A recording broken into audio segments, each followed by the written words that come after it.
नमस्कार मंडळी लोकसभेमध्ये महिला आरक्षण नामंजूर झाले. सरकारने यासाठी विरोधकांना जबाबदार म्हटलेले आहेत.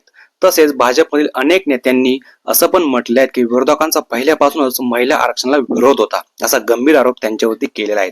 तर दुसरीकडे विरोधकांनी असं म्हटलं आहे की भाजप महिला आरक्षणाच्या नावाखाली राजकारण करत आहेत.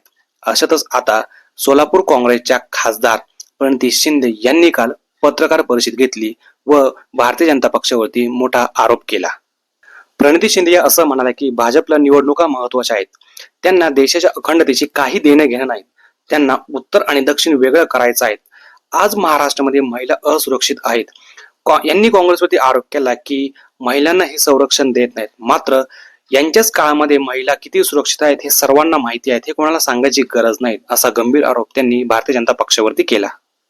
पुढे ते असं म्हणाले की हे महिला आरक्षण बिल नाही तर हे डिलिमिटेशन बिल आहे, हे लक्षात घ्या. हे सर्व स्क्रिप्टेड आहेत.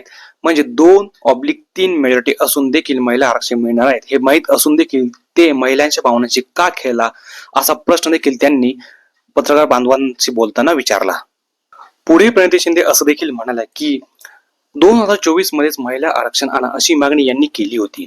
मात्र आता 2 राज्यांच्या निवडणुकीसाठी त्यांनी पुन्हा ही गोष्ट आणली आणि मोदी आणि शाह यांची स्ट्रॅटर्जी किंवा भाजपचा जो प्लॅन होता तो पूर्णपणे फेल केला, असं देखील त्या म्हणाल्या. म्हणजे यामध्ये 50% आरक्षणाचा मुद्दा कुठेच नव्हता, असं देखील खासदार प्रणिती शिंदे म्हणाल्या. तर तुम्हाला या सर्व गोष्टींबद्दल काय वाटतं, नक्की आपलं मत व्यक्त करा. धन्यवाद.